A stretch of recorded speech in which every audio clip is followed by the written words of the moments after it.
Om Swastiastu. Di sini saya akan membahas tentang Platyhelminthes, Nemathelminthes, dan Annelida yang merupakan bagian dari kingdom Animalia atau dunia hewan. Tugas ini diberikan oleh guru biologi saya, yaitu Bapak Indengaswatu. Selamat menyimak. Tapi sebelum kita lanjut ke pembahasan, perkenalkan, nama saya Nilus Rianti, nomor absen 31 dari kelas 10 MIPA 3. Adapun poin-poin pembahasan di sini yaitu yang pertama, pengertian, yang kedua, struktur dan ciri, yang ketiga, klasifikasi dan contoh, yang keempat, cara reproduksi, dan yang kelima, peranannya. Langsung saja kita mulai dari Platyhelminthes. Yang pertama, apa sih pengertian dari Platyhelminthes? Platyhelminthes berasal dari bahasa Yunani, dari kata platy yang artinya pipih dan helminthes yang artinya cacing, sehingga dapat diartikan bahwa Platyhelminthes adalah cacing yang bertubuh pipih. Yang kedua, struktur dan ciri. Bisa dilihat pada layar berikut, ini merupakan struktur dari Platyhelminthes. Ciri-ciri dari Platyhelminthes. 1. Merupakan hewan tripoplastik, yaitu memiliki tubuh yang tersusun dari 3 lapisan sel, ektoderm, mesoderm, dan endoderm. 2. Memiliki tubuh simetris bilateral, yaitu sisi kanan dan kiri tubuhnya sama dan berbentuk pipih. 3. Belum memiliki sistem peredaran darah, sistem respirasi, dan anus. 4. Memiliki sistem ekskresi. 5. Merupakan hewan aselomata, yaitu belum memiliki rongga tubuh. 6. Hidup bebas atau parasit. 7. Reproduksi dilakukan secara seksual dan aseksual. 8. Respirasi melalui permukaan tubuh. 9. Merupakan hewan hermaprodit, yaitu alat reproduksi jantan dan betina terdapat dalam satu tubuh atau individu. Ketiga, kita akan mempelajari klasifikasi dan contoh. Platyhelminthes ini dibagi menjadi 3, yaitu 1. Turbellaria, 2. Trematoda, dan 3. Cestoda. 1. Turbellaria. Turbellaria merupakan kelas dalam filum Platyhelminthes di mana semua anggotanya hidup bebas, tidak sebagai parasit. Mereka hidup di laut, air tawar, dan daratan yang lembab. Anggota Turbellaria memiliki bentuk kepala yang agak menyerupai segitiga. Contoh Turbellaria yaitu Planaria sp. Planaria sp salah satu jenis Turbellaria yang memiliki kemampuan fragmentasi, yaitu potongan tubuhnya dapat tumbuh menjadi planaria baru. Planaria berukuran beberapa milimeter dan hidup di air tawar yang jernih. 2. Trematoda. Trematoda adalah cacing pita yang menjadi parasit pada hewan lain. Mereka umumnya berukuran kecil dan hidup dalam jaringan hati, otot, ataupun darah. Trematoda memiliki bentuk hampir sama dengan Turbellaria, namun tidak memiliki kepala dengan bentuk segitiga. Trematoda memiliki mulut di ujung tubuhnya dan memiliki shaker yang digunakan untuk menempel pada jaringan inangnya. Contoh trematoda yaitu Fasciola hepatica. Hewan ini hidup di hati, namun mereka lebih sering ditemukan pada hati babi. 3. Cestoda. Cestoda adalah cacing pita yang memiliki ukuran cukup besar, bahkan dapat mencapai beberapa meter. Cestoda memiliki tubuh yang panjang dengan 3 bagian tubuh, yaitu scolex, leher, dan proglotin. Mereka parasit pada hewan dan juga manusia. Mereka akan menempel pada usus saluran pencernaan inangnya dan menyerap makanan yang dicerna inangnya. Mereka menempel pada pencernaan inangnya menggunakan shaker yang terdapat pada scolexnya. Contoh cestoda adalah Tanea solium, yaitu menjadi parasit pada pencernaan babi. Selanjutnya yang keempat, kita akan mempelajari tentang cara reproduksi. Platyhelminthes bisa bereproduksi dengan cara aseksual dan seksual. Secara aseksual dilakukan dengan pembelahan tubuh. Tiap-tiap hasil pembelahan akan meregenerasi bagian tubuh yang hilang. Cara bereproduksi aseksual tersebut biasanya dilakukan oleh Turbellaria sp. Platyhelminthes juga bisa bereproduksi dengan cara seksual dengan cara perkawinan silang meskipun cacing pipih bersifat hermaprodit. Zigot dan kuning telur yang terbungkus kapsul akan menempel pada batu atau tumbuhan, kemudian menetas menjadi embrio yang mirip induknya. Selanjutnya yang kelima, peranannya. Umumnya, Platyhelminthes merupakan cacing yang merugikan karena bersifat parasit pada manusia dan hewan. Namun, terdapat spesies Platyhelminthes yang tidak merugikan manusia ataupun hewan, yaitu Planaria.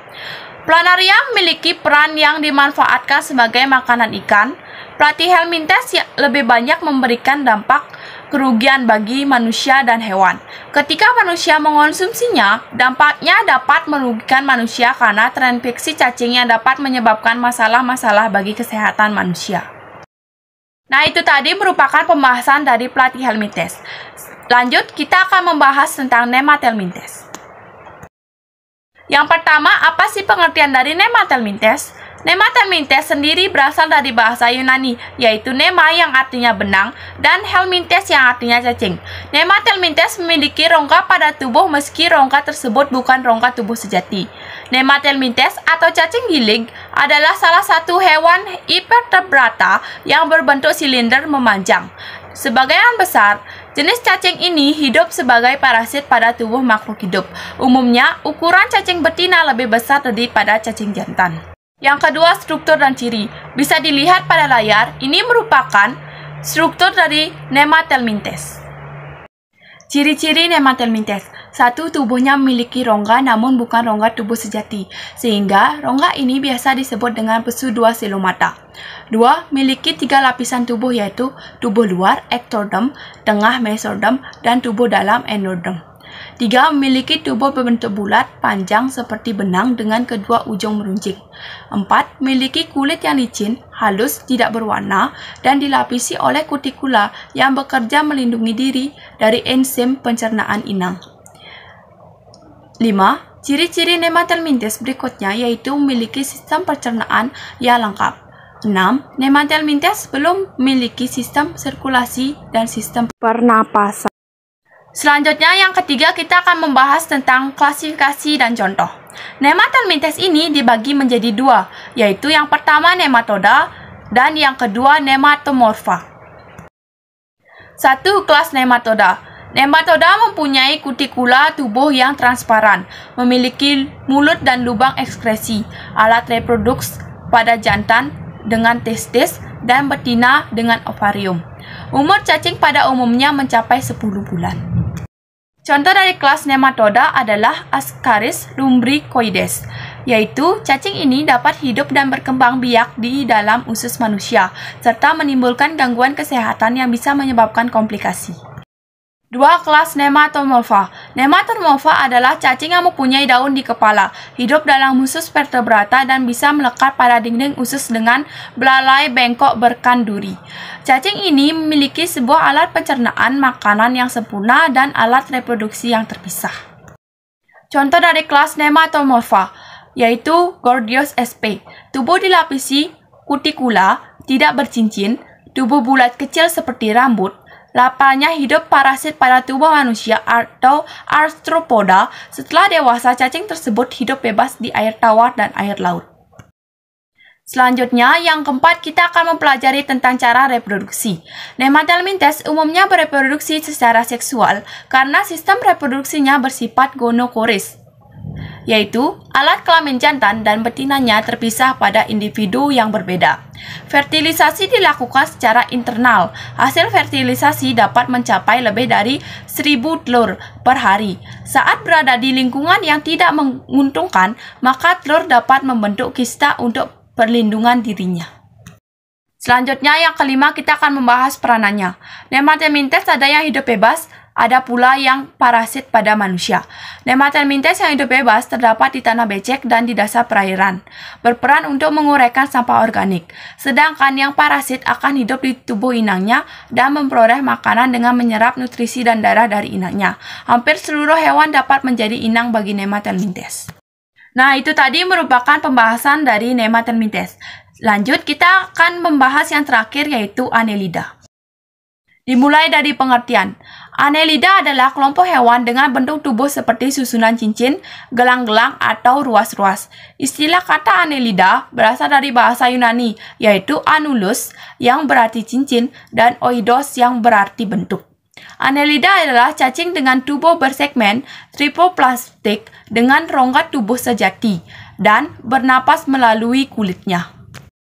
Yang kedua, struktur dan ciri. Bisa dilihat pada layar berikut. Ini merupakan struktur dari Annelida. Annelida memiliki 3 lapisan embrionik, yaitu extrodom, mesodom, dan endodom. Annelida sudah memiliki rongga tubuh sejati atau selomata. Segmentasi pada Annelida membagi otot dinding tubuh dan juga menyekat rongga tubuh. Ciri-ciri dari Annelida. 1. Merupakan hewan selomata, yaitu sudah memiliki rongga tubuh yang sempurna. 2. Memiliki tubuh yang bersegmen menyerupai rangkaian cincin atau gelang. 3. Habitatnya di perairan laut atau air tawar dan tanah lembab. 4. Hidup secara bebas dan ada yang parasit dengan menempel pada vertebrata. 5. Memiliki sistem pencernaan dan sirkulasi tertutup. 6. Bernapas menggunakan permukaan tubuhnya karena di permukaan tersebut terdapat pembuluh darah kecil sebagai organ pernapasan. Selanjutnya kita akan mempelajari tentang klasifikasi dan contoh. Annelida ini dibagi menjadi 3, yaitu yang pertama Polychaeta, yang kedua Oligochaeta, dan yang ketiga Hirudinea. 1. Polychaeta. Polychaeta berasal dari bahasa Yunani, yaitu poly yang berarti banyak dan chaeta yang berarti rambut. Mereka memiliki sepasang struktur yang menyerupai dayung di tiap segmennya. Namanya adalah parapodia. Fungsi parapodia adalah sebagai alat gerak sekaligus insang. Umumnya anggota kelas ini hidup di perairan laut. Contoh dari Polychaeta adalah Alita virens, yaitu cacing annelid yang bersembunyi di pasir dan lumpur basah. 2. Oligochaeta. Oligochaeta berbeda dengan Polychaeta yang memiliki banyak rambut. Oligochaeta merupakan cacing yang memiliki sedikit rambut. Mereka bersegmen dan bersifat hermafrodit, namun tidak bisa membuahi dirinya sendiri. Habitatnya di dalam tanah dan tempat lembab dan air. Contoh dari Oligochaeta yaitu Lumbricus terrestris atau cacing tanah. Adalah spesies cacing kemerahan besar yang diperkirakan berasal dari Eropa Barat. Sekarang tersebar luas di seluruh dunia. 3. Hirudinea. Hirudinea, tubuh mereka pipi dan ujung sedikit runcing. Mereka memiliki alat penghisap pada segmen ujung, awal dan akhir, yang berfungsi untuk menempel dan bergerak. Kebanyakan anggota Hirudinea merupakan ektoparasit, yaitu parasit yang hidup di luar tubuh inangnya. Mereka akan menghisap darah inangnya dengan cara menempel. Contoh Hirudinea, yaitu Hirudo javanica atau lintah Jawa. Hewan ini tidak memiliki parapodia atau setae-setae. Tubuh tersusun dari 33 segmen, 1 buah prostomium, dan alat penghisap berupa posterior atau anterior, dan bersifat hermafrodit. Selanjutnya kita akan mempelajari tentang cara reproduksi. Reproduksi pada Annelida terjadi secara seksual atau aseksual. Reproduksi Annelida secara aseksual dengan cara fragmentasi atau pemutusan sebagian tubuhnya. Namun sebagian besar Annelida bereproduksi dengan cara seksual. Meskipun cacing tanah bersifat hermafrodit, namun individu tetap melakukan perkawinan silang dengan cara saling bertukar sperma untuk membuahi sel telur pasangannya. Selanjutnya yang kelima dan yang terakhir, kita akan membahas tentang peranannya. Di mana peran Annelida ini ada yang menguntungkan atau bermanfaat, ada juga yang merugikan. Kita bahas mulai dari peran Annelida yang menguntungkan atau bermanfaat. Yang pertama, makanan manusia. Karena cacing mempunyai sumber protein yang berpotensi dimasukkan sebagai bahan makanan manusia, seperti halnya daging sapi dan ayam. 2. Bahan baku ternak. Mempunyai kandungan protein, lemak, dan mineral yang tinggi.